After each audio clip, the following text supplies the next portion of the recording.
وزير كسر ميكروفون لو صوت هذا صلاة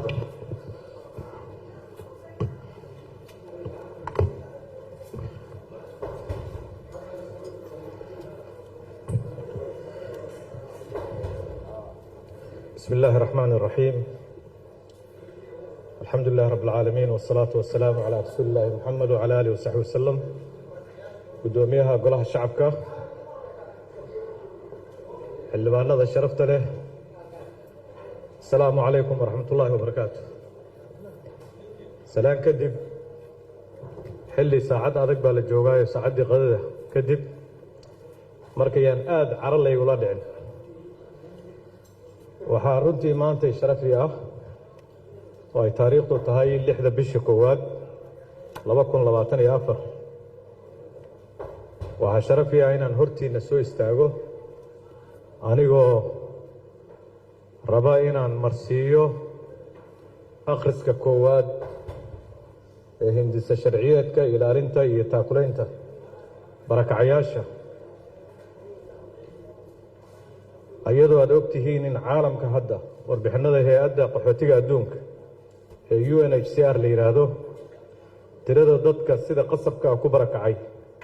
waxay gaartay heer aanay weligeed dunida gaarin meesha hadda ay gaartay sanadkan u dambeeyay waxayna samaysay kor u kac weyn ayadoo gaartay 114 malyan oo qof inay xaalad barakac ku nool yihiin halka sanadkii 2013 ay ka ahayd 51 malyan. farqiga u dhaxeeya waa la dareemi karaa 114 malyan oo sanadkii hadda la soo dhaafay oo dhammaaday maalmo ka hor ay gaareen 10 sano ka horna 51 milyan bay ahayd. yacni waa 100 jibaarmeen 3 jeer ayay ku dhowdaa. marka xire sida aad la socotaan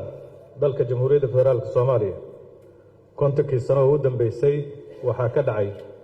musiibooyin kala duwan kuwaasoo isugu jira kuwo dabiici ah sida abaaro soo noqnoqday, fatahaado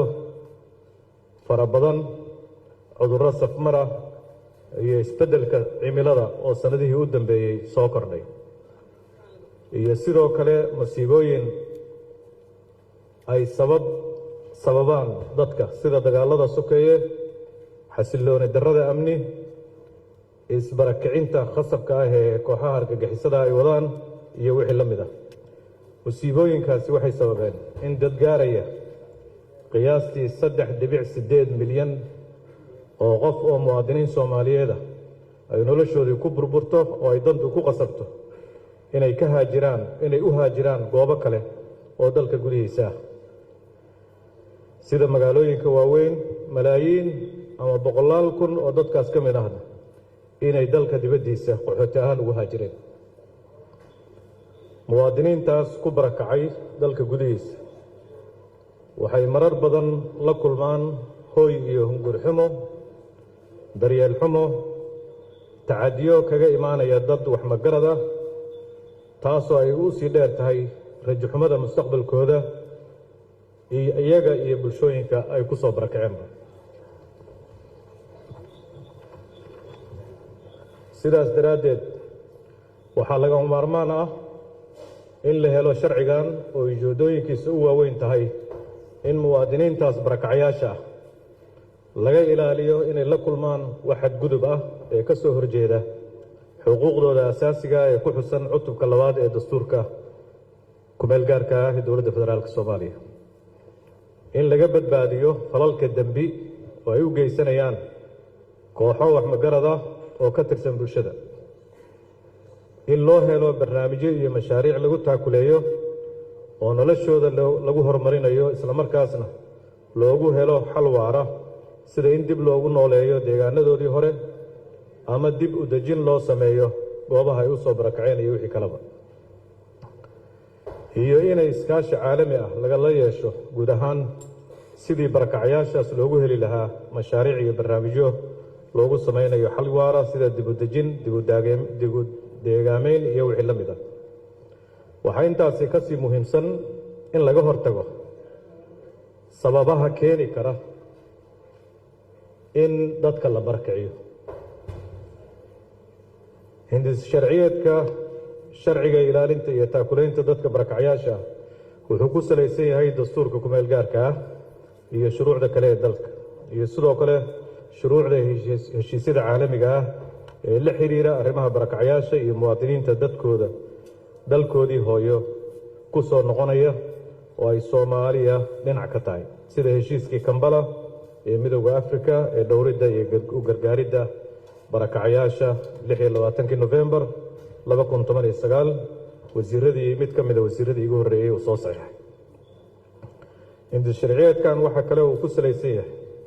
sharciga hay'adda qaxootiga iyo barakacyaasha qaranka ee lambar 2 ee la ansixiyay sanadkii 2016 oo ah hay'ad u xilsaaran una diyaarsan dhaqangelinta sharcigan haddii la ansixiyo horeyna uga bilowday diiwaangelinta iyo u doodidda barakacyaasha goobo badan oo dalka ka mid ah hindis sharciyeedkan waxaa kaloo soo maray habraacyadii diyaarinta hindis sharciyeedyada dalka waxaana soo hubiyey garyaqaanka guud ee dowladda wasaaradda cadaaladda iyo dastuurka xafiiska ra'iisul wasaaraha golaha wasiirada haddana wuxuu hor yaallaa golaha shacabka ee baarlamaanka federaalka Soomaaliya hindis sharciyeedkan waxaa diyaar u ah oo sharcigan ku waajibinaya inay hirgeliyaan isla markaasna ay qodobadiisa difaacaan hay'adda barakacyaasha iyo qaxootiga qaranka ee la dhisay 2016 hay-adaha kale ee dowladda dhexe iyo dowlad goboleedyada iyo gobolka Banaadir iyo taakulaynta xagga farsamo iyo maalgelin ee hay'adaha caalamiga ah oo heshiiskan lagula galay arrimahaas iyo guud ahaanba shacabka kale ee Soomaaliyeed faahfaahinta hindis sharciyeedkan oo lagu magacaabo hindis sharciyeedka sharciga ilaalinta iyo taakulaynta barakacyaasha wuxuu ka kooban yahay 12 cutub 30 qodob oo ku qoran 30 bog cutubka koowaad wuxuu ka kooban yahay 3 qodob wuxuuna ku saabsan yahay ciwaanka magaca sharciga awoodda soo saarista baaxadda dhaqangalka iyo eray bixinno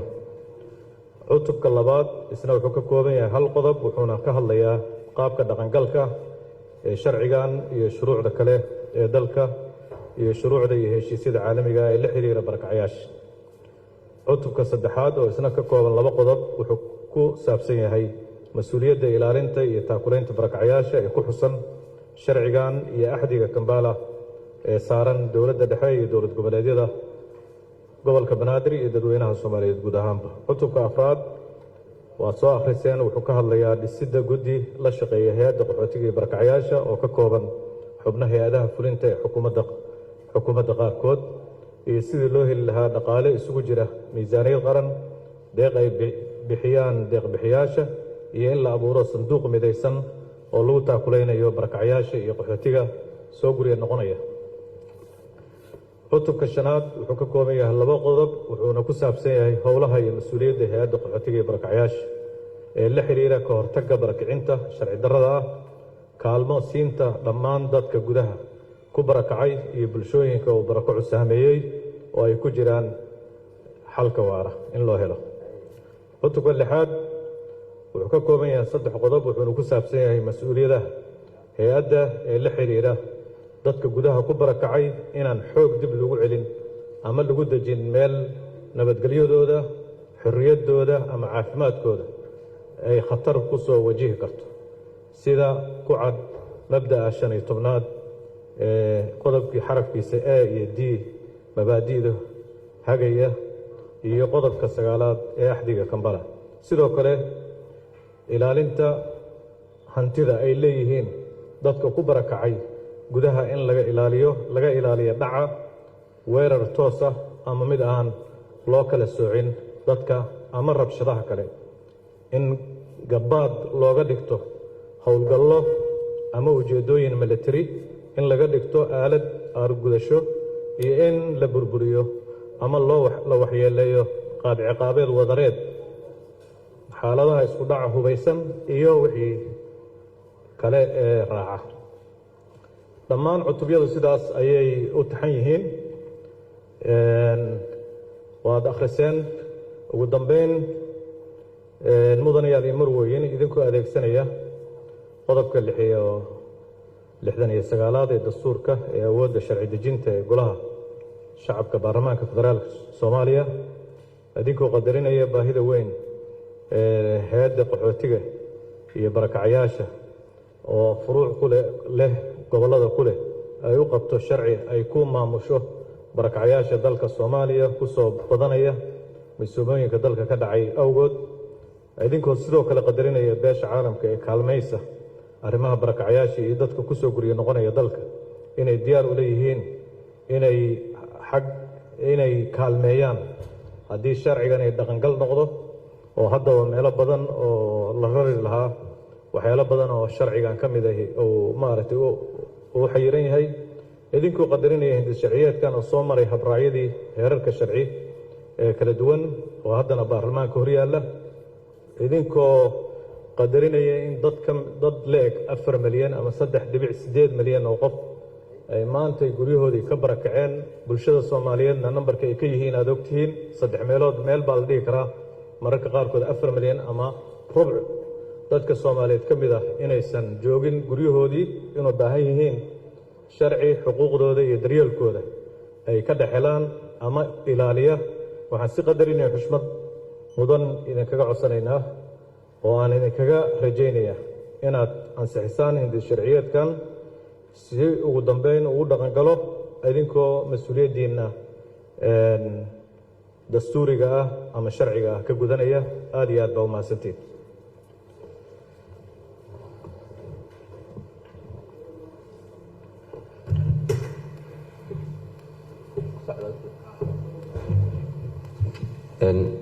وماتين وزيركم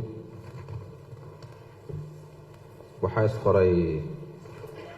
دور حلبان عبد القادر الجيلاني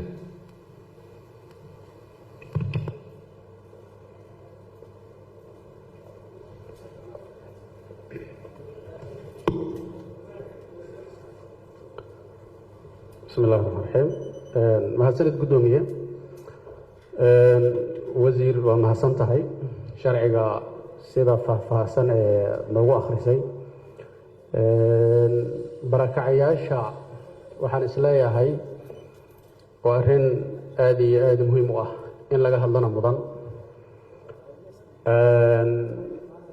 mana qabo sida ururada argagixisada kaliya inay barakacinta dadka shacabka ay ku howlan yihiin waxaan isleeyahay hay-ado fara badan oo dhaqaale ka sameeya barakacinta dadka jira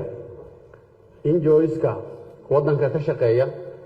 qaybo badan bay ku leeyihiin arrintaas qoraalkaadina kumaadan xusin baan u malayn sida loola tacaamulayo wasiir waxaa muhiim ah dadkaasi ilaalin haddii la yidhaahdo waxaan isleeyahay sharciga ilaalinayo oo dastuurka qodobadiisa aad sheegtay iyo kuwo ka badanba waa ilaalinayaan laakiin waxaa muhiim ah dad maalin walbaba meesha ku xaraysan oo waxba aysan gaarin oo waxoodii dhexda laga leexsado oo laga yaabo dadyow kale xitaa xuquuqdooda inay qaataan inay tahay oo qaarkoodba aan ka warqabno ay sidaa u dhacdo inaysan ahaan qorsho intaan ka ballaaran oo wasaaraddu ay ka leedahay inay jirto si degdeg ahna loogu celiyo deegaanadoodii tusaale ahaan dadka qaar baa waxay ka yimaadeen baadiyaha qaar baa beeraley ahaa waxaa laga yaabaa nin beer falan jiray oo xaaladuna ay ka soo kicisay meeshiisii ama abaar markaa dhacday ha ahaato ama daadad iyo xaalad kaloo fatahaada ah ha ahaadeen yaa IDPs inta la keeno ayaa waxaa weeye $100 u fadhi la leeyahay 10 sana laga yaabaa halkaa in lagu celiyo kumanaan dollarna inuu soo saari jiray ama waddanka uu soo gelin jirayna oo wax laga yaabo dad baa xoolo lahaa xoolahoodii intii wax loo aduudi lahaa waxa laga yaabaa in meesha lagu celiyo ayadoo hay'adahaas danta ay ka leeyihiin ay tahay dhaqaalaha yarka ee soo dhaxmaraya kaliya qorshe marka cad oo ah dadkan in deegaamadoodii lagu celiyo ninkii beer tabcan karo oo beerley ahaana beertiisii lagu celiyo sida ugu dhaqsaha badan ninka nolosha baadiyaha ka bixi kara ee baadiyaha qaban karana xoolihiisii inta loo aduudo baadiyihiisii uu dib ugu noqdo wax aad iyo aad u wanaagsan weeye wasiir waxaan rabaa oo kaliya guddi uu abuuraya sharcigan guddiga uu abuurayo hadduu yahay guddi miisaaniyad u baahan miisaaniyadda ayada ah kuma cadda lifaaqeedina ma socdo sidoo kale halkaana waxaa anagu noogu qoran xeroosaadka qodobkiisa 83aad faqrada 4ba waxaa ku qoran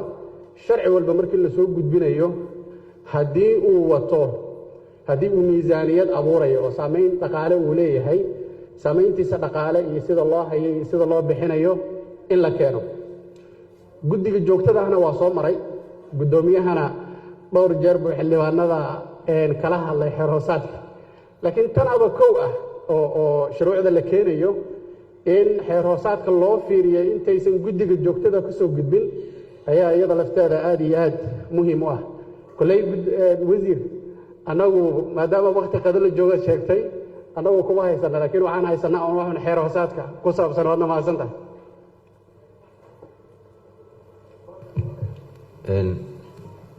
mahadsanid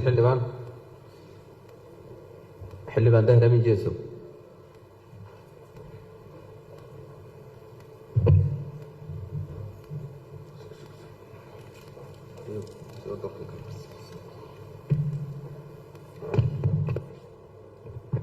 mahadsanid guddoomiye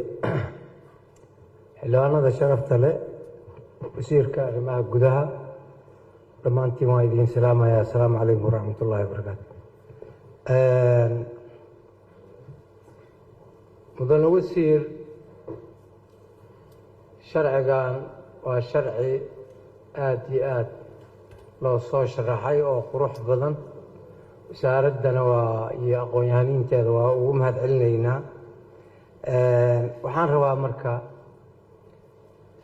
waxaa jira shaqooyin uu si eg oo sharcigan ka dhalanayo waxaa hore u jiray sharci la yidhaahdo sharciga masiibooyinka oo hay-adda masiibooyinka lagu dhisay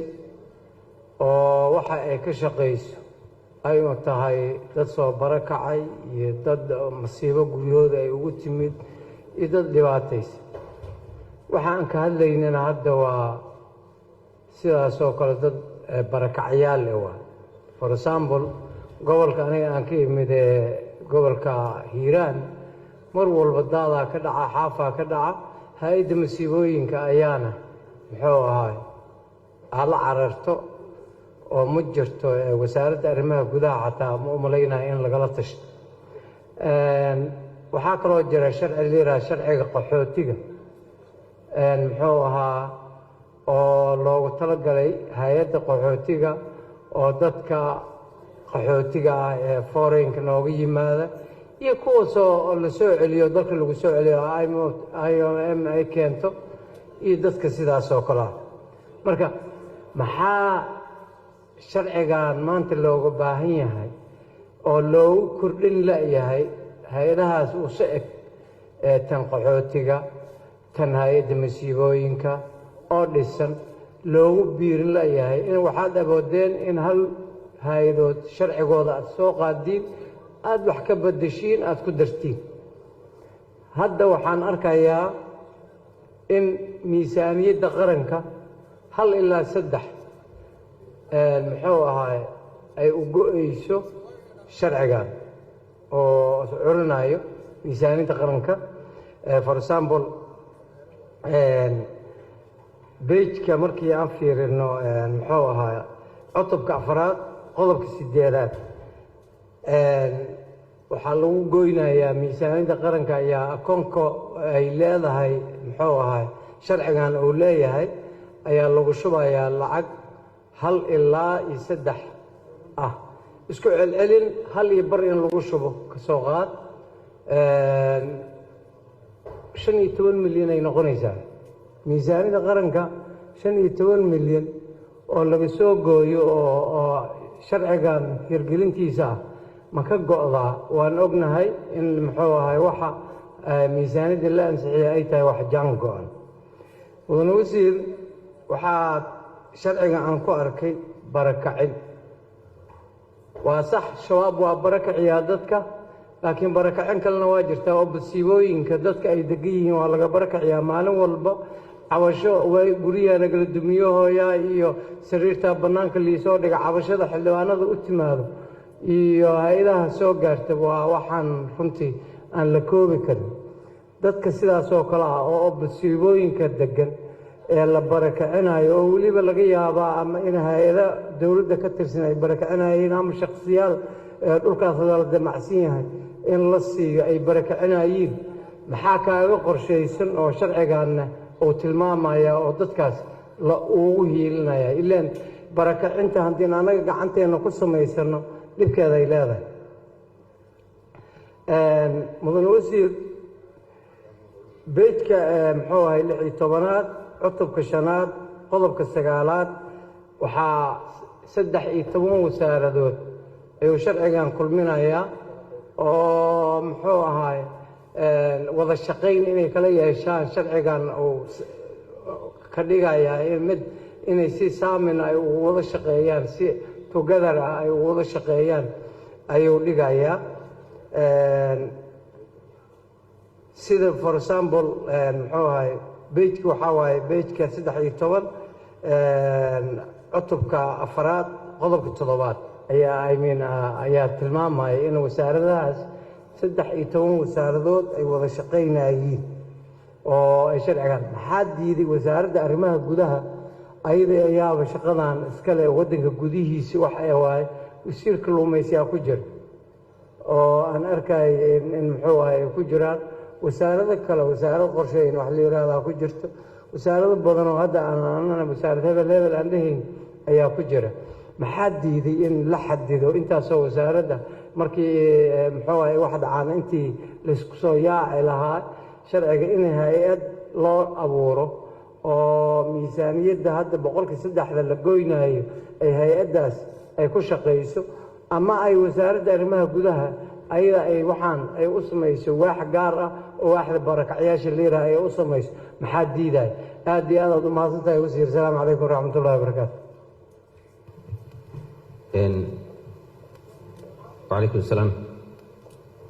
حلوان وليد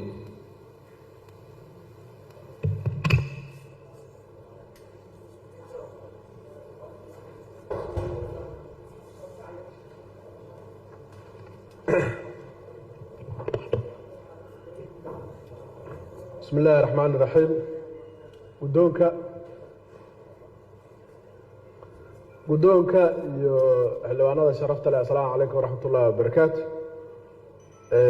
wasiirku waa mahadsan yahay sharcigan dabcan si fiican u soo qoray run ahaantiina waa sharci wax ku ool ah oo waddanku u baahan yahay in laga samato bixiyo arrimaha barakacayaasha iyadoo aan ognahay in barakacayaal aad iyo aad u fara badan dalku ku soo barakacay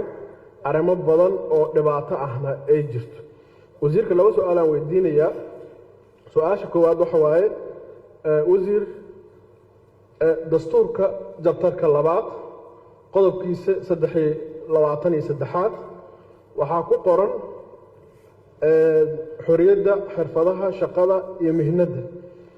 maxaa wasiir loogu sameyn waayey dadkan soo barakacayo shaqo abuur maxaa loogu sameyn waayey oo aad ugula kaashan weyday wasaaradda arrimaha shaqada ee arrimaha bulshada maxaa arintaasi intaad kula kaashato oo shaqo abuur maxaa loogu sameyn waaye iyadoo aanu ognahay oo aanu garwaaqsannahay in dadkan soo barakacayaasha ah maalin walba dadku hay-adaha ay siiyaan lacag aad iyo aad u yar $100 iyo $200 oo aanan mataqaanaa ama $100 oo taleefonkooda loogu shubaayo oo aanan ku filnayn arrimaha qoyskooda iyo danta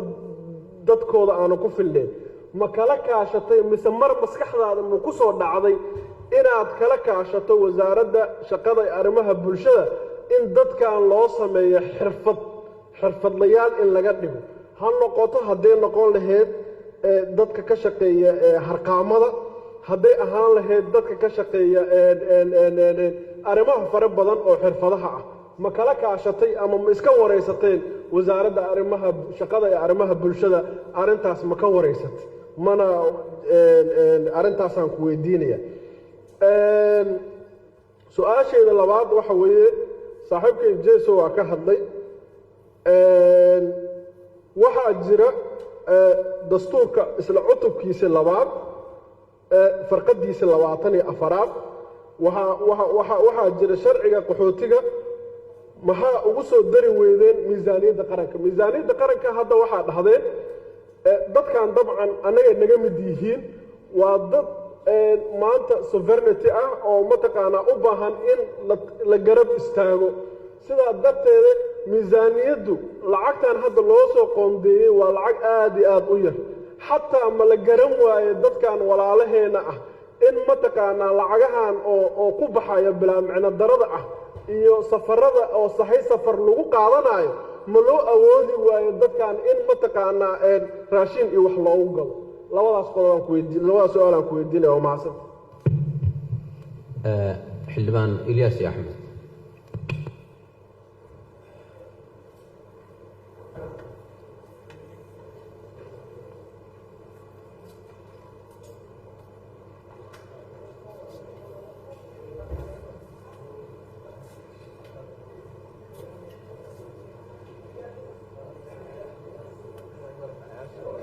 وزيرنا كسو شغال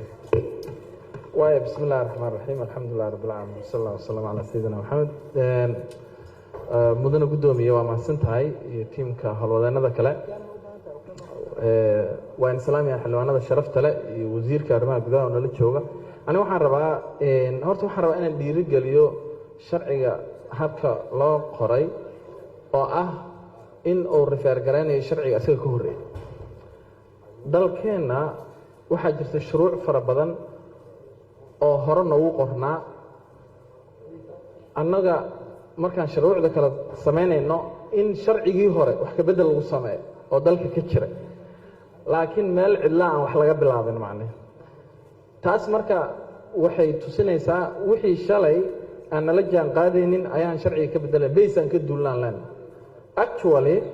xitaa dastuurka markii la qoraayay ee dastuuraan lahayn dowlad jirtaan ahayn 60kii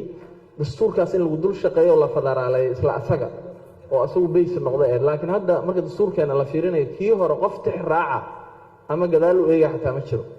marka wasiir waa ku amaanan tahay inaad sharciga saas soo salaysay comments yar oo gaagaaban oo laba ah ayaan ku darayaa haddaan la soo baxday qaybta qeexidda qodobka 3aad afduubka waxaa loola jeedaa in si xoog ah gacanta loogu dhigo loo qabsado ama loo kaxaysto qof gaadiid noocyadiisa kala duwan sida badda beriga iyo cirka isagoo doonaya qofka falkaas geysanaya in la siiyo madax furasho lacageed ama mid siyaasadeed marka meeshaas in lagu soo daro mid qabiil ah macnihii afduubyo qabiilaysanaa dhaca macnihi afduubyada dhaca keliya ujeedkoodu ma aha in loola jeedo ujeeddo lacageed ama ujeeddo siyaasadeed ujeeddo qabiila dhacda haddayna dhacdaa macnihi marka qofkii qof kale uu afduubta grievance qabiilkiisa kaga dhex jiroo kaleeto labada qabiil isku dhacayoo kale haddii uu afduubo waa inay fal afduub noqotaa maxkamadduna ay refer garaysaa macnihii sharciga taas waa commentiga kale waxaa weeyaan meesha waxaad si fiican ugu soo qorteen burcadbadeed maxaa la dhahaa iyo fal burcadbadeed afduubna waa sheegteen sidoo kale waxaa fiicnaan lahayd inaad kusoo dartaan fal afduub oo isku day ah sida u sheegteen fal burcadbadeed maxaa u noqonaya fal burcadbadeed waxaa loola jeedaa xadgudub kasta oo hubaysan oo lagula kaco gaadiidka badda ama isku day afduub oo abaabulan ama u diyaargarow fal dembiyeed iyo ka mid noqoshada koox burcadbadeed si loogu helo madax furasho marka fal afduub koox isku diyaarinaysay inay wax afduubaan oo ay sameeyaan in qeexidana lagu daro midaas iyada ah xoogaa si full detail ah labaduba ay u kala caddaadaan sababtay taa falka burcadbadeedu gaar ku noqonaya laakiin fal afduub haddii la yidhahda kaasaa ka baaxad weyn labadaas commentina waxaan rabay inaan ku daro maasinti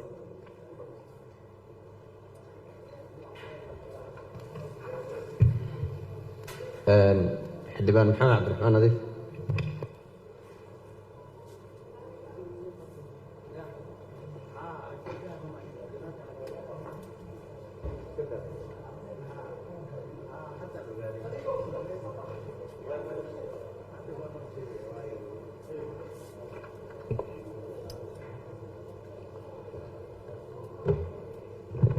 بسم الله الرحمن الرحيم guddoonka iyo guddoomiyaha iyo dhammaan wasiirka iyo tiimka kale oo wasiirka la shaqeynaya dhammaantii waa mahadsantihiin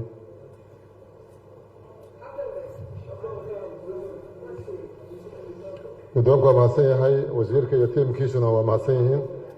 run ahaantii mowduucan oo ay wasaaraddu keentay waxaan is leeyahay waa mowduucii oo muhiimadda koowaad u lahaa qaranka soomaaliya waxaa kaloo ku faraxsanahay arrintan barakacayaasha oo in muddo ah iska qarsoonayd in maanta wasaaraddu ay ku guulaysatay inay sharci ka soo diyaargarayso oo hay-adda qaxootiga qaranka iyo barakacayaasha ayay ahayd hadda ka hor waxaa jiri jirtay qaxootiga keliya ka shaqayn jirtay oo marka dhibaata ka taagnayd intaan ka warqabo oo in si la hoosgeeyo hay-addaas oo la isku qabto qaxootiga iyo barakacayaashu runtii waxaa la dhihi karaa waa arrin aada u weyn weyaan oo ay wasaaradda arrimaha gudaha ay ku guulaysatay inay soo waxayso markaan taas intaas kaga baxo barakaca soomaaliya wuxuu soo socday 30 iyo dhowr sano oo lasoo dhaafay ayuu si istaba jooga u socday oo habeenkiina u dhacahay maalintiina u dhacahay oo soo socdaysa barakacayaasha gudahan u jirna dabcan kii qaxooti hore naga hadlay maadaama mowduuca saas u wen yahay waa mowduuc runtii taabanhaya dowladda soomaaliya wuxuu taabanhayaa noloshuu taabanaya wuxuu taabanhayaa amniguu taabanaya wax walba oo nolosha qofka soomaaliya la haystuu taabanaya saan ogsoonahay marka in waddan laga barakaco oo intii magaalo laga tago magaalo kale la tago kaasa waxaa loo yaqaanaa barakacayaasha hadduu qofku dibadda uga baxo waddanka oo uu tago waddanka dariska meelo kalena waxaa loo yaqaanaa qaxooti baa loo yaqaanaa marka la waxaynaya marka wasiirka arrimaha gudaha axmed macalin faqiih runtii iyo tiimkiisu sharciga ay keeneen sharci runtii mugla weeyaan axmed faqiih aad baan u aqaana nin aqoon-yahan oo soo shaqeeyey oo runtii muddo badan soo shaqeeyey oo ilaa markuu ardayga ahaa aan aqaanay weeyaan ilaa iyo maanta ilaa markuu safiirka ahaa markuu hay-adda ka shaqeynayay iyo maanta uu wasiir yahay marka inuu sharci miisaan la keeno axmed macalin faqiih waa laga filaya run ahaantii inuu oo miisaankaas leh sidaas daraaddeed marka waxaan aaminsanahay in mowduucan marka uu u baahan yahay mowduuc qaranya marka ugu horeysa horta dadkan barakacayaasha marka la fiiriyo lambarkooda iyo meelaha ay ku badan yihiin waxay u baahan yihiin in si fiican isu dutaago waddanka oo dhan bay ka jiraan laakiin gobollada qaar bay ku badan yihiin tusaalahaan oo kaleeto jubbaland waxay ka mid tahay meelaha ay ku soo laabteen dadkii qaxootiga dibadda kenya ka soo laabtay iyo dad badan oo ka soo tegay beerahoodii oo aada u soo barakacay waxaa kaloo jirta aan isleeyahay bay gobolka bay iyo magaalada baydhabana ayadna sidoo kale meelaha ay aadka uga jiraan bay ka mid tahay gobolka banaadir oo caasimaddii qaranka ah ayadna sidoo kale marka meelaha caynkaasoo kaleeta ah waxay u baahayn horta in si goona isha loogu hayo qofka marka barakacu wuxuu u baahan yahay marka ugu horeyso horta inay jirto siyaasad guud iyo istiraatiijiyad loogu talagalay in lagu xaliyo arrinta barakacayaasha qaranka waxaa kaloo lagama maarmaan u ah dadkan barakacayaasha dhibaatooyinkooda inay tahay dhibaato xalkeedu habeen iyo maalin inuu noqdo oo weliba ay noqoto wasaaradda arrimaha gudaha uu noqdo ajando joogto ah oo mar walba hor yaalla oo habeen iyo maalin laga shaqeeya wuxuu u dhigmaa ama wuxuu ka sii daran yahay malafka ama amniga sida looga shaqeeyo si lamid ay u baahan tahay in barakacyaasha looga shaqeeyo midda ugu horreysa waxay tahay horta in dib oogis lagu sameeyo amnigooda waxaa la sheegaa inuu ka dhaco xadgudubyo fara badan dadku waxay degan yihiin meelo aan munaasab ahayn bay degan yihiin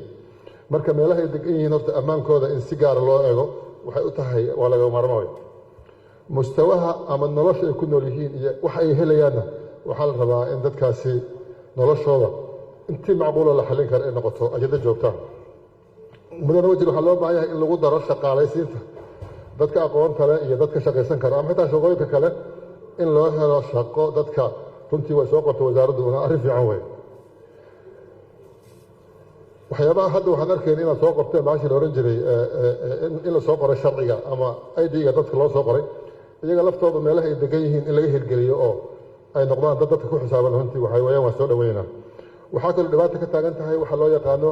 burburka qoyska qoys carruur badan baa dhalatay qoyskii markuu bara kaco maamadii waxay joogta xamar ilmihii kale baydhabo mid kale kismaayo iyaga laftooda in la isla aruuriyo oo siyaasad jirta runtii muhiim waayo markii aad ka baxdo magaalada muqdisho oo jidkan aado afgooya aado marka aad aado labada dhinac iyo laamiga waxaa degan dad aad u fara badan runtii soomaaliyeed oo u baahan in lasoo booqdo oo markasta lasoo fiiriyo dhinaca tacliintooda in la ilaaliyo caafimaadkooda in la sugo meelaha ay degan yihiin iyo musqulahooda iyo haybadooda in la dhowra ay u baahan yihiin waxaan u baahannahay marka wasiirka wasaaradda arrimaha gudaha iyo dhammaan dowladduba in horta arrintaas si joogta loo fiiriyo su-aal baan markaa inaan weydiiyo wasiirka su-aashaa waxay tahay waxaan loo yaqaano la yidhaahdo barakucu wax xal daa'im in loo helo xal daa'im oo waara wax qorshe ood ka diyaariseen ma jirta ama talagal caynkaasi ma jiraan aad iyo aad baad u mahadsantihiin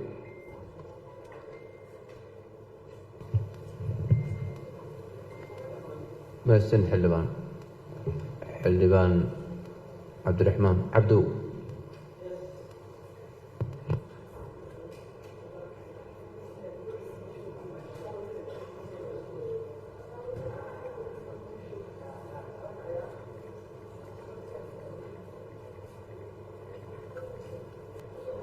بسم الله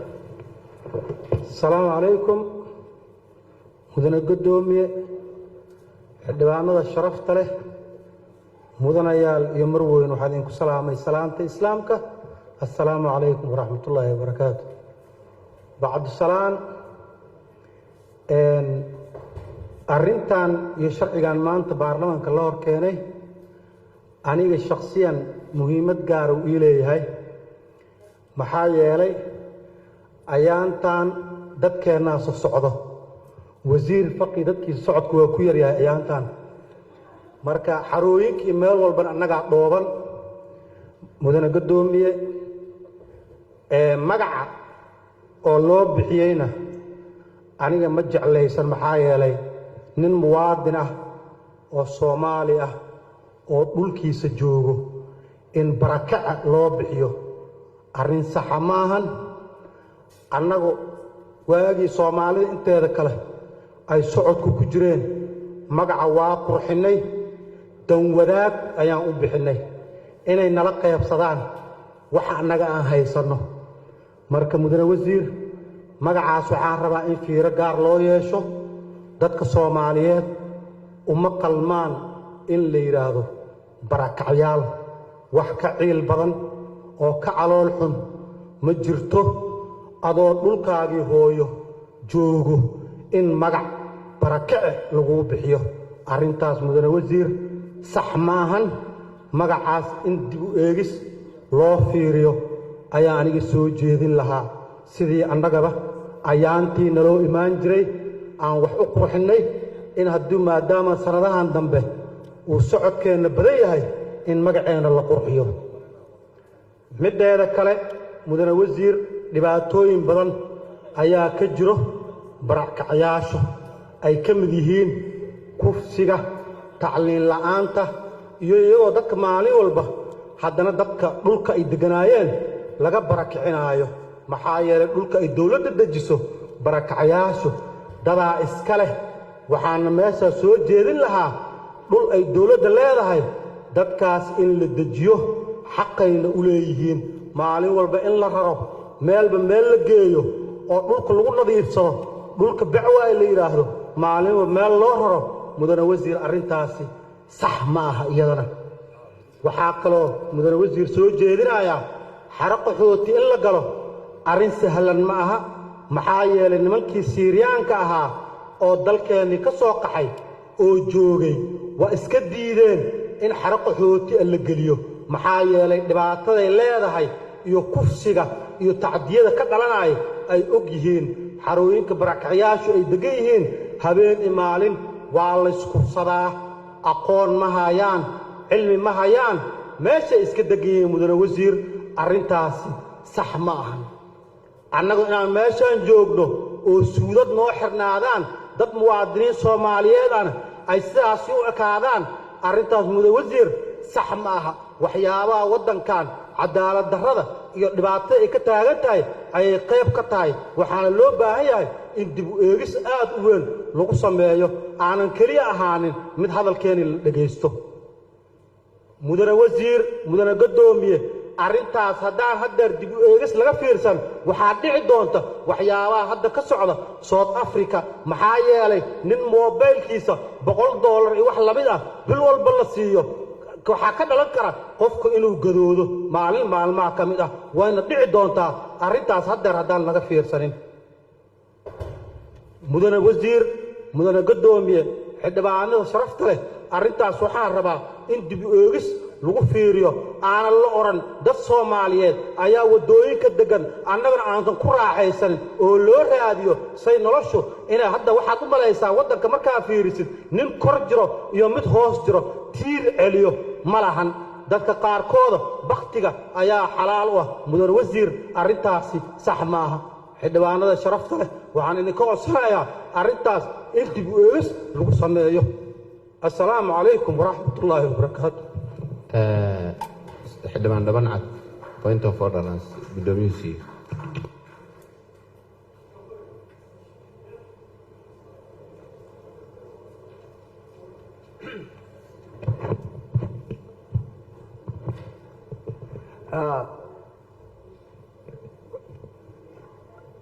mudane guddoomiye xildhibaanada sharafta leh anugu hadal ma istaagina saaxiib baan ahay igamana ahan xumaane saaxiibkay xildhibaan cabdirasaaq waan ka xumaa inuu murugooday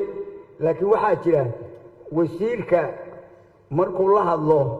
oo deegaankii wax ka sheego dee anay itaabanaysaa anigaa matala marka xildhibaan cabdirasaaqow annaga dadkayga dagaalku aaday adna dagaalkaadana aadina waa la socdaa marka socodka adaa ku dambeeyey inaad dadka wax la qaybsan jirteenna waad ku mahadsantihiin assalaamu calaykum mahadsanid xildhibaan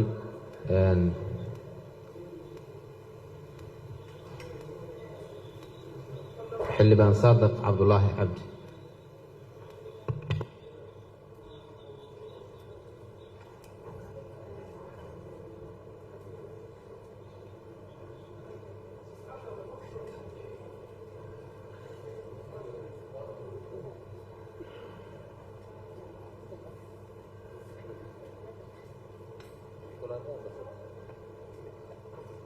mahadsanid guddoomiye xildhibaanada sharafta leh wasiirka iyo tiimkiisa dhammaan waxaan idinku salaamayaa salaanta islaamka assalaamu calaykum waraxmatullaahi wabarakaatu wasiirka iyo tiimkiisa mar labaad sida ay xildhibaanadii iga horreeyey sheegeen aad baan ugu mahad celinaynaa sharcigan siday uga soo shaqeeyeen runtii wasiirka waa nin aan si fiican u aqaano howlkara siyaasaddan in badan kusoo jiray barakacayaashana xoog badan ka haya marka daas waa sharciga in badan oo dhaliila uma hayo keliya silica dadka qaxootiga gudaha ku barakacay kolley waxaan rajaynaya aysan ugu cusbayn waxay soo kala galeen dalkan waxay soo barakaceen xiliyo kala duwan waa jiraan dhibaatooyin xagga amniga iyo nadaafadda taana runtii waa muxuu ku boorinayaa in madaxda gobolka iyo hay-adda qaxootigaba ay culays ka saaraan magaaladan nadaafadeeda iyo muxuu ahaa amnigeeda especially meelaha ay degan yihiin qaxootiga concern yaraan qabaa oo ku aadan qaabka mudnaanta loo kala siiyo marka qaxootiga qoondeyn dhulla la siinayo ama meel laga kicinayo meel kale la raraayo dabcan aniga magaalada muqdisho aan ku dhashay dadku waa soo barakaceen laakiin qaar sharciyo oo barakacyaal sax ay haystaan qaarna ma haystaan xarumihii ay ku soo degeen ayaa guryo ay ka dhisteen lagama kicin karo xaafadda hadda aniga aan ku barbaaray xamar jab xaafad ciidan bay ahayd maanta 90% dadka degan waa barakacyaal meel kala duwan ka imaaday qaarkood taliyaal ciidan ay yihiin saraakiil sare ay yihiin marka guryihii dawladda oo dadna ay ka barakaceen dadna meelo badan ay hayaan ayaa guryo uga dhisan marka kuwa barakacyaashii hore ay ahaayeen oo hadda iska qaramoobay waxaan rabaa wasiirka su-aasha concernka aan qabo waxa waaye marka dhul la qoondeynayo waxaa mudnaanta la siyaadadaan mudnayn xaqiiqdii halka dadka nugul oo ay ku jiraan qaxootiga soo laabtay iyo barakacyaasha haysta muxuu ahaa dokumentiga saxda ah sida waafaqsan siyaasadda qaranka iyo barakacyaashana diiwaan gashan inaanan helin xuquuqda ay lahaayeen marka wasiir waxaan rabayaa leh go-aanka ama go-aaminta ka faa'iidaysiga qoondeynta dhulka ay dowladda siiso haddii meel laga kicinayo ama meel kale la geynayo haddiise uu yimaado wax khilaafaada yaa leh ka hortagga iyo la tacaalidda khilaafaad ka yimaada hanaanka dhul qoondeynta barakacyaasha marka intaas un baan qabaa waana mahadsantahay mahadsan xildhibaan cabdiraxmaan cagawey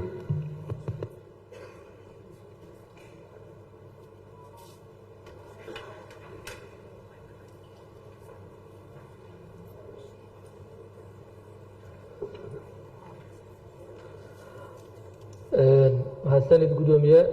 xildhibaanada sharafta leh maadaama xilli dambe la joogo sharciga maantana hor yaallo oo akhrintiisi koowaad marayo sharciga ilaalinta iyo taakuleynta barakacyaasha wuxuu ahamiyad u leeyahay gaar ah dalka xilliga maanta aan joogno oo ku jiro duruufo iyo xaalado aada u culus oo ay qeyb ka yihiin in bulshadii soomaaliyeed laga soo barakicinayo deegaanadooda duruufaha abaareed musiibooyinka jiro dhibaatada taagan ay u dheer yihiin dagaalada lagula jiro nimanka khawaarijta oo al-shabaab oo dadku ay barakac iyo dhib weyn ay ku hayaan waxaa sidoo kale jira hay-ado iyo dad ku shaqeeya oo ay noloshoodii gashay in dadku ay dhibaato ku dhex jiraan oo iyaga markaas manfaco ka helaya marka sharcigan wuxuu ka ratibmi doono ciqaab maadaama dana gaar ah laga yaabo barakicin gacan ku samaysa inay dalka gudihiisa ka jirto sharcigan hay-addiisu waa dhisan tahay oo sharci hadda hay-ad loo dhisayo maaha hay-addiisu waa dhisan tahay hay-adda qaxootiga iyo barakacyaasha layihahdaa miisaaniyadda barakacyaasha sida laga hadlay dalkan dadka qaxootiga ah oo 4 milyan lagu sheegay oo dad aada u badan ah dowladda soomaaliya wax miisaaniyada ay ku leeyihiin ma jirto hay-ad ahaan hay-ad dhisan oo shaqaynayso dadkii ka shaqaynaya ay xuquuq qaataan way tahay laakiin dadku xuquuqyaadka ay helaan waxaa wax lagu bixiyaa hay-adaha international ah hay-adaha internationalka ah ayaa dadkaasi deeqahooda dalalku ay ka soo aruuriyeen gaarsiiya dadkayaga marka dowladda soomaaliya waxaa looga baahan yahay in dadkaasi at least miisaaniyad ka muuqato dakhliga dalka ama miisaaniyadda dalka inay ka helaan si noloshoodu ay caadi ugu soo noqoto marka hay-adda miisaaniyadda meesha ka muuqataay waa inay hesho oo ku saabsan in annaga aan ku tabarucno oo dalkeenna iyo dadkeenna baahidooda aan wax ka buuxino marka taas waa qodobka kale lacagaha hay-adaha iyo taakuleynta ay bixiyaan waxay ku dhacdaa gacamo NGO ah haddii sharciga uu meel maro waxay hay-adda qaxootiga iyo barakacyaashu ay la xisaabtami doontaa hay-adahaas NGO ah waxaa dhacday oon soo aragnay in dhowr NGO ay hal meelood 5 musqulood ka wada qoraan oo baahidii dadkaasi hadday waxbarasho ahaan lahayd, hadday caafimaad ahaan lahayd, hadday muxuu aha nolol kale ahaan lahaydba ay noqoto nolol ayagu markaas waxa ayay ku jaangooyaan ay ku shaqaynayaan. marka in sharcigan uu ratibmo oo uu ka ratibmo waajibaad iyo xuquuqiyaad dadku ay leeyihiin aad ay muhiim u tahay. ugu dambeyn waxaan isleenahay oo ugu weyn waxay tahay dalkan wuxuu u baahan yahay wacyigelin dadweyne iyo in loo fududeeyo dadka gudaha dalka ku barakacay ama sida walaalkeen uu ka dhawaajiyey cabdirasaaq oo dan wadaagta ah oo dalkoodii dhibaatada ku soo gaartay in erey bixintana loo toosiyo waa qabaa wixii laga bedeli karo waxbarashadooda iyo noloshooda iyo caafimaadkoodana kor loo qaado. dadka barakacyaasha waxay u baahan yihiin inay helaan in lagu soo celiyo nolosha dadka caadiga ay ku nool yihiin oo guryahoodii guryo loo dhiso, waxbarashadooda laga warqabo, caafimaadkooda laga warqabo, amnigoodana laga warqabo si xal waara looga gaaro barakaca gudaha dalka ka socdo. aad iyo aad u mahadsantihiin. asalaamu calaykum waraxmatullahi wabarakaatu.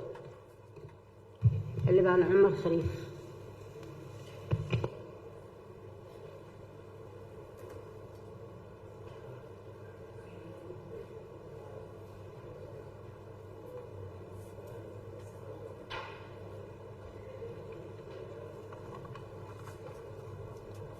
بسم الله الرحمن الرحيم.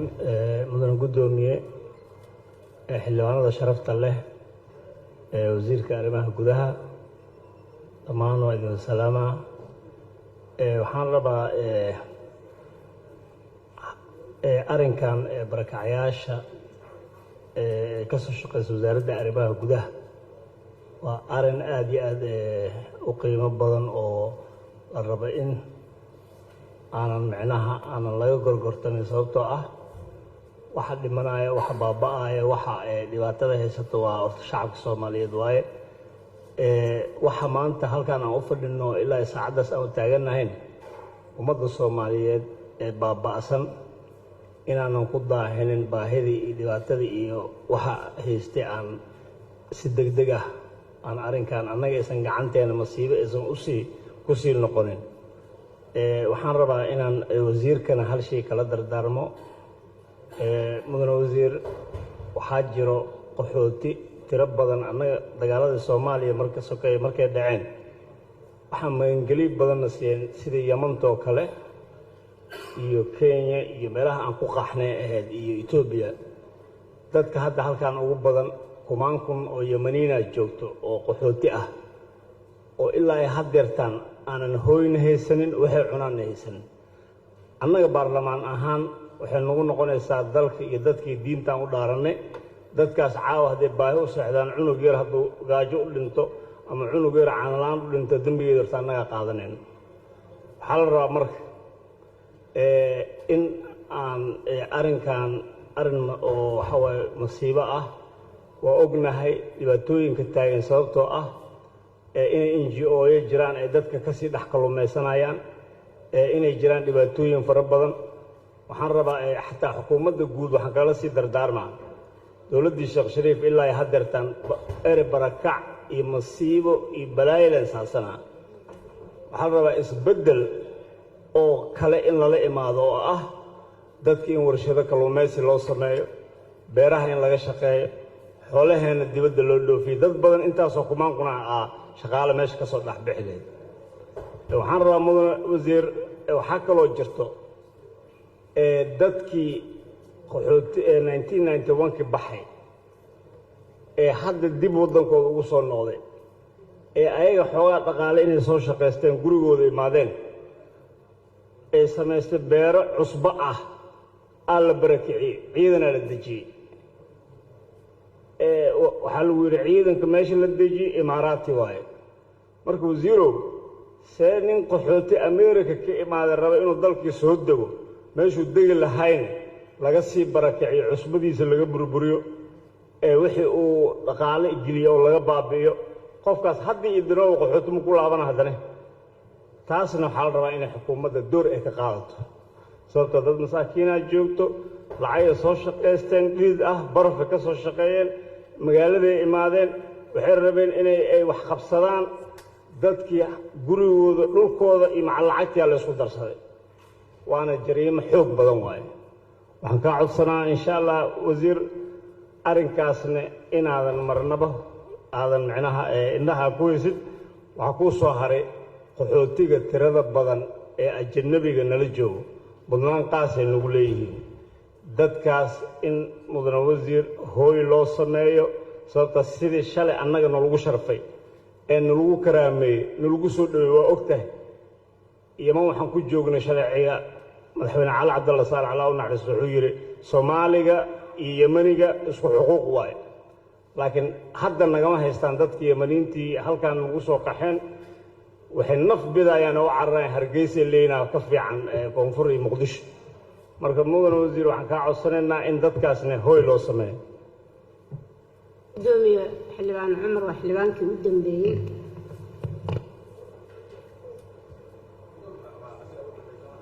xildhibaan cumar shariif waa ugu dambeeyey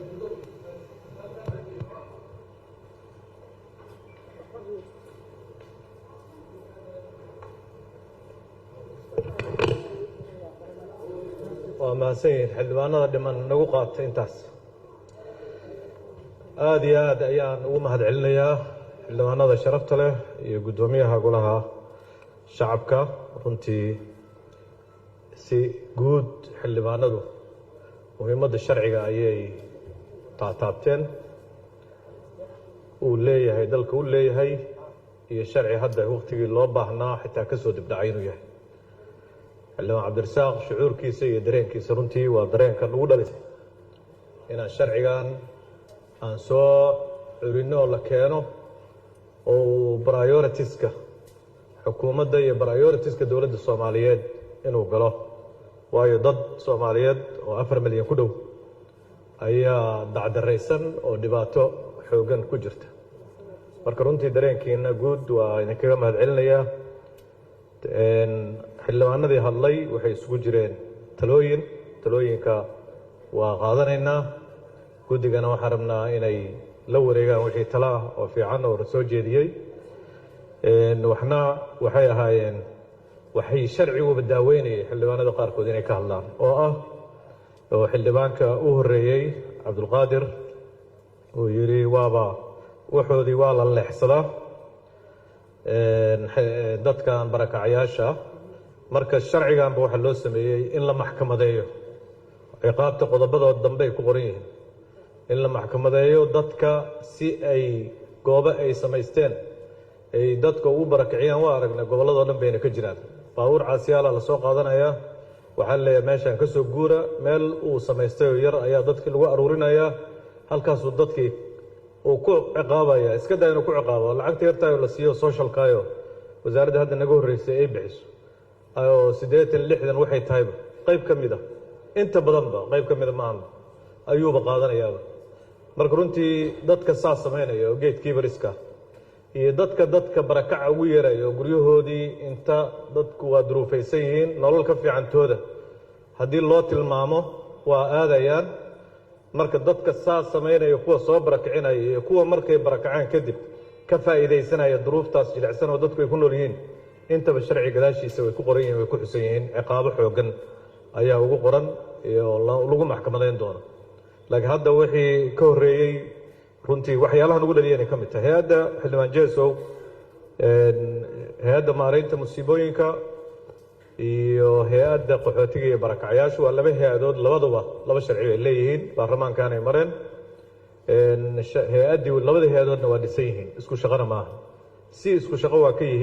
ku yihiin oo dadku markay soo barakacaan dadkii u gurman lahaa gurmadka koowaad siin lahaa oo dejin lahaa waa hay-addan maaraynta musiibooyinka musiiba markay dhacdo ayaa iyagu la falgalaan laakiin hadda barakacyaasha ku nool sayidka hoostiis yacni dad hadda 30 sanana deganaa meeshaas laguma tilmaami karo dad hadda musiibo ay ku dulhabsatay marka waxay u baahan yihiin in la gaarsiiyo qofkaas barakacay in uu meesha uu degan yahay inta ka tago ama integration bulshadii la sameeyo oo caadi u noolaado amaba deegaankiisii lagu celiyo oo halkaas wixii uu ku noqon lahaa hadduu beeraley ahaa wixii beeraha ka kaalmayn lahaa in la siiyo in halkaa lagu celiyo marka hay-addani waa ka gudaweyn tahay waa ka ballaaran tahay shaqadan iska leh midda maaraynta musiibooyinka oo musiiba maray dhacday gurmad yar oo la fidiyey oo haddaba tii aad arkayseen daadadkii markay dhaceen daadadkii 1,100,000 oo qof ay ka barakiciyeen deegaamadoodii hay-adda maaraynta musiibooyinka waa la macaamishay isla markiiba gargaarkii loo baahnaa wixii loo geyn karo iyo haadihii kaleba dadkii in badan oo ka mid a hadda guryahoodii bay ku soo noqdeen oo ay ku nool yihiin barakac waa xaaladii gurmadka way ka soo gudbeen marka hay-adda kalena waaba barakaca qaxootiga iyo dadka soo gurya noqonaya oo xerooyinkan dhadhaab iyo meelaha kale ka imaanaya saddexdaas shaqo ayay hay-addu leedahay sharcigeedana waa la eegi karaa arrinta miisaaniyadda ku saabsan runtii maadaama bulshadii qayb ka mid ah weliba qayb ka mida maahan qayb badan oo ka mid ah 4 milyan bulsho ku dhow haddii la yidhaahdo dadka soomaalida aan ka soo qaadnaba 20 milyan baa la sheegaa inkastoo statistika saxaan lahayn 20 milyan 5 meelood meel waaye 4 milyan mujtamacii in badan oo ka mid ah ayaa maaragtay xaalad dhibaato ku jira oo adag dadka noocaasa marka in loo helo oo la qasbo oo xildhibaanadu ay xukuumadda iyo dowladda miisaaniyadda 1 bilyan gaartay 10 milyan iyo 20 milyan iyo wax la mida in loo qasbaa xaq loogu leeyahay haddiina idinku qasbinna dee waxay noqonaysaa dadkaas inaan duruuftaas adag iyo dhibaatooyinkaas aan ku fiirsanno annaga waxaan ku soo qornay 1 ilaa 3 miisaaniyadda dalka oo iska 15 milyana in sanadkii ay hesho si dadka noqonayana lagu celiyo dadka u baahan meelaha qaarkood in laga rarana guryo yaryar loogu dhiso meelaha qaarkood sanadba inta meel prioritiska sidii la sheegay dadka nugul inta la cayimo dadkaas nugul in maaragtay wax lagu sameeyaan ayay ahayd guddiga meesha ku dhex qoran oo wasaaradaha waa cross cutting shaqadan shaqo wasaarad keliya ay leedahay ma ahan wasaaradda waxbarashada soo gelaysa inay dadka soo barakacay oo xerooyinka degan ay waxbarasho siiso wasaaradda biyaha soo gelaysa inay biyo u samayso wasaaradda waxaa soo gelaysa caafimaadka inay clinics iyo meelihii caafimaadka ay u samayso wasaaradda beeraha soo gelayso dadkaas markay laabanayaan dadka goobaha beeraha ka yimid markay laabanayaan in qalabkii beeraha iyo waxaasoo dhan ay maaragta loo helo wasaaradda xanaanada xoolaha hadday xoolo dhaqatay ahaayeen wasaaradda kalluumaysiga haddii kalluumaysi deegaamo kalluumaysi ay ka yimaadeen wasaaradahaas macnahaasi ku fadhiyaan guddiga meesha ku qoran guddi dhaqaalo u baahanna maahana waa wasaare establish garaysan oo hadda wasaaradda amniga ka mid a oo xadgudubyada ka dhacaya oo amniga iyo maaragtay arrimihii hadda la tilmaamayo o dhan inay la macaamisho oo booliis u gaara la geeyo meeshaas oo ilaaliya dadka sharafkooda iyo karaamadooda wasaaradda waxaa soo gelaysa cadaaladda oo falalka cadaaladda u baahan oo meeshaas ka dhacaya marka shaqadan waa shaqo bulshadii caadiga ahayd wasaaraduhu u shaqaynayeenoo magac kale yeeshay oo meel la dejiye waaye marka wasaaradihii hore shaqooyinkoodii way soo gelaysaa sidaasay shaqo cross cutting u tahay marka arrinta guddigan aad aragteen wasaaradaha tirada badan sax wasaaradda arrimaha guduhu liidkay leedahay hogaankay leedahay wasaaradda xuquuqda aadanaha ka mid ah oo wixii xuquuqda aadanaha iyo tagrifal awood oo xuquuqda aadanaha ka dhana iyaduna meeshaas ka qabanaysa guud ahaan hay-ado badan oo dowladeed ayaa jooga dadka inaan la qasbin dadka annaga hadda wasaaraddii arrimaha gudaha inaan dhisnaan rabnaa xarunteedii dhexe dad barakacyaalaha degan waan u turaynaa inaan meel u helnaan ka shaqaynaynaa ciidan inta dulgeynay maana dhihin dhis baan u haysannaa waa dhisaynaaye noo kac dhismiina waa u haysannaa waxay ahayd inay bilaabato bishii oktoobartii lasoo dhaafay intaas waxaa weeye waxaan ka shaqaynaynay inaan sooaansabno si tartiiba meel kaleo ay u guuri karaan aan u helno wixii ay ku guuri lahaayeen aan keenno sidaasna loo raro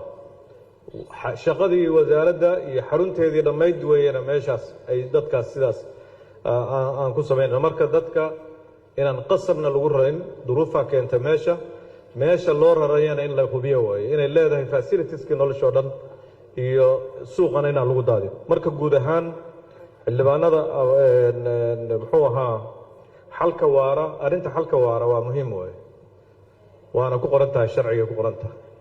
waxaan maalin kasta iska soo laabtaan runtii wasaaraddii hadda shaqada iyo arrimaha bulshada meelay ka soo gelaysaa wayna ka mid tahay guddigan way ka mid tahay dadku inaysan soo barakicin oo meeshooda lagu hayo arrimaha bulshadu hadda lacagaha socialka ay bixiyaan oo 4 milyan dad ku dhow la siiyo waxay tahay in dadka meeshooda lagu hayo oo dadka aan loogu yeerin xero barakac inay ku qaataan $50 inta meeshooda laga keeno wasaaradda marka wada shaqayn fiican qof xildhibaan aan soo jeediyay wada shaqayn ma leedahay wada shaqayn fiican baan leenahay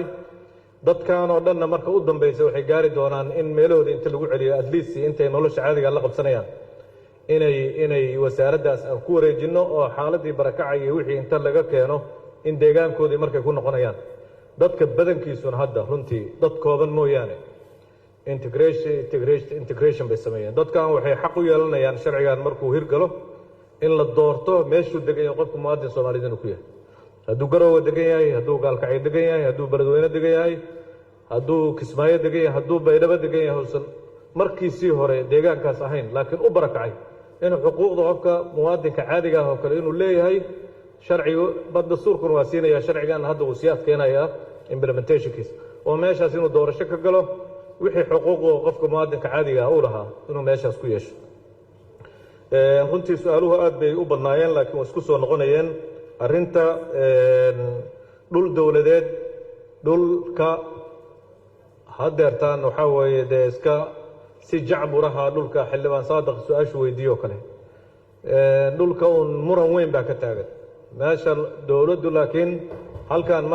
markaan gaarno dowladdu inay dhul u hesho sharcigan markuu hirgalo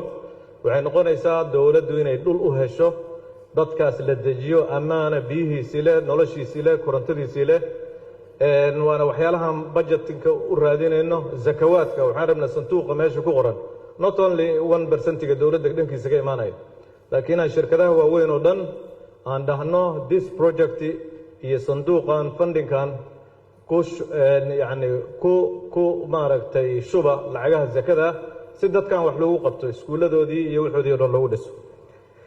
guud ahaan marka runtii waa mahadsan tihiin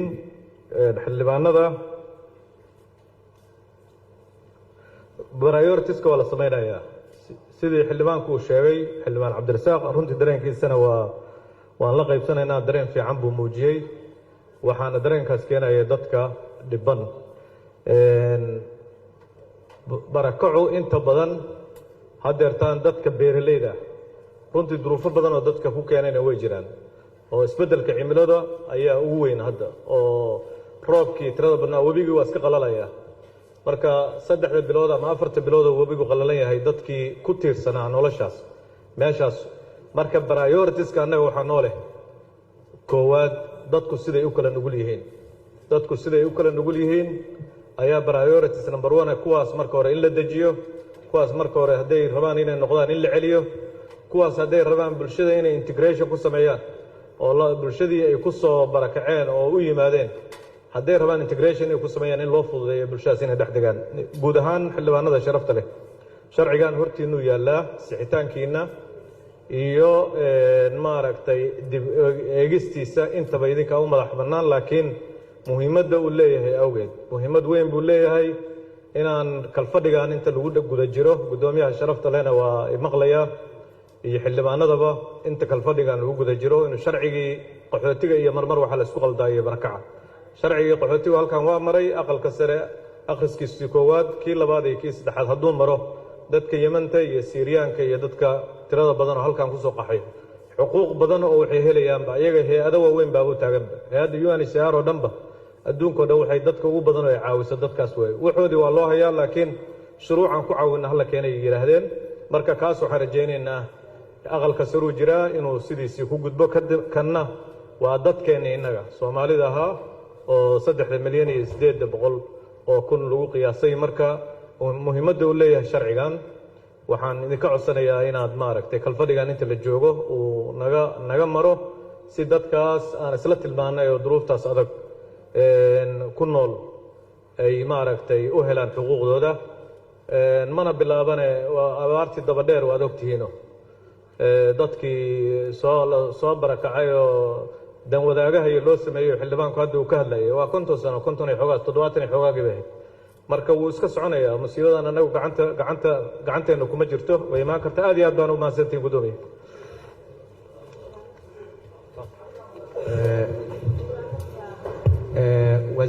markii hore wasiirka waxaan ku talagalnay in asiga ugu dambeeyo xildhibaanada dhan wada hadlaan intii socortay laakiin hadda waxaa la ii sheegay xildhibaan nasr oo qornayd in la ilduufay marka haddii xildhibaan nasrna maaragtay nafasaxada waa gebagabaysan haddii wili ayadad si u qoranta ay tahayna ayadaan siinaynaa ma aadaad u mahadsan tahay sharafaad leedahay mudane guddoomiye xildhibaanada sharafta leh waxaan idin siinahayaa information warbixin hal jawaabna wasiirkan ku saxaya hadday suurtagal tahay waxa weeye magaalada gaalkacyo oo ah deegaan doorashadeeda waa soo tiriyey waxaa joogta 79 xero ayaa ka furan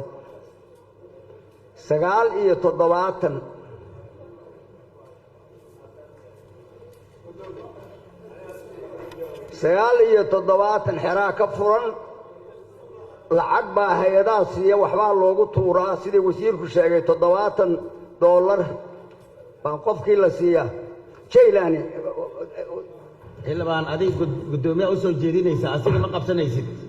waxaa weeye qabsatid ma aha aniga idin soo jeedinaysa haddii arrintaada laga jawaabin ma asiga inaad qabsatid ma aha labkaan diiday raalli ahow waxaa jira 79kaas xero ku jira qolo ka baxdaa ma jirto iskoollo nidaamsanna carruurtoodu ma dhigtaan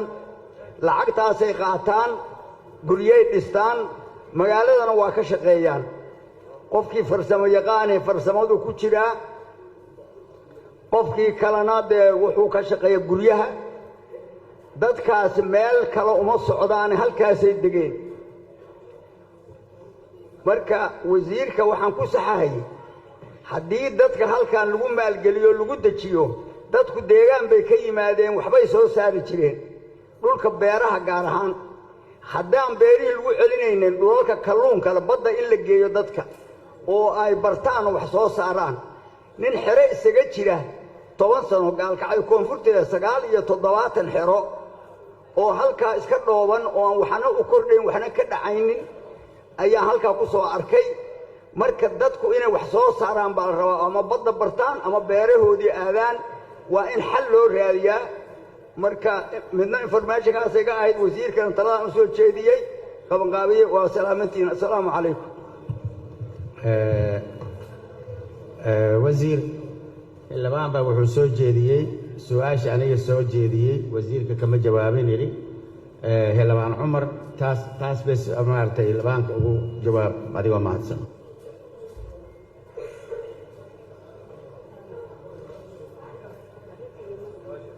xildhibaanku waa mahadsan yahay xildhibaan cumar waa nin halgamaa weyn dhul jasiiro ku yaalla isagoo hadda muusa faahfaahin laakiin anaa faahfaahinaya dhul jasiiro ku yaalla ayuu xafiisku igu yimid isaga iyo odayaal la socda oo dibadda ka yimid oo jasiiro agteeda meel cusbo ah ku maalgashaday maalgashi ku samaystay businesskoodii u shaqaynaya ayuu wuxuu yidhi askar kuwa amniga suga magaalada oo boliisi militaariyada la yidhaahdo ayaa meeshii degay siduu u yidhi xoog bay ku degeen buu yidhi marka maadaama aniga askarta aysan soo hoos imaan oo laakiin wasiir loo yimid aan ahay waxaan samaynay xiriir taliyihii ciidamadaas taliyaashooda mid ka mid aha wacay wuxuu yidhi xildhibaanka ii soo dir xildhibaankii asaga way ismaqleen xildhibaankii wuu u tegey ama way ismaqleen way isku qanceen adugu jawaabta soo siiyey kadib xildhibaankii maantay wuxuu igu yidhi waaba naga weytaa dowlado waaweyn baa meeshii degay wasiirka gaashaandhiggaana ka warhaya marka waxaan rajaynaynaa guddoomiye wasaaradda gaashaandhigga ay jirtaa arrintaasi wixii annaga gacan ahoo cumar uu nooga baahan yahay xildhibaankana waa siinaynaa haddii la yidhaahdo haddaba intaasaan usoo ogaana waa mahadsantiin wasiirkan aad u mahadsan yahay xildhibaanada sharafta waa mahadsan tihiin si fiicana looga dooday maalintan oo kale waad ogtihiin waa mabaadida guud sidii sharcigan waa muhiim barakacyaashana waa badan yihiin ilaahay dalkeen nabadahan looga dhigo ay barakaca alla naga joojiyo marka guddigii arrimaha gudaha lagu wareejiyo hogayaha saasan farayaa marka sharkeen maanta waa noo xiran yahay aad iyo aad u mahadsantihiin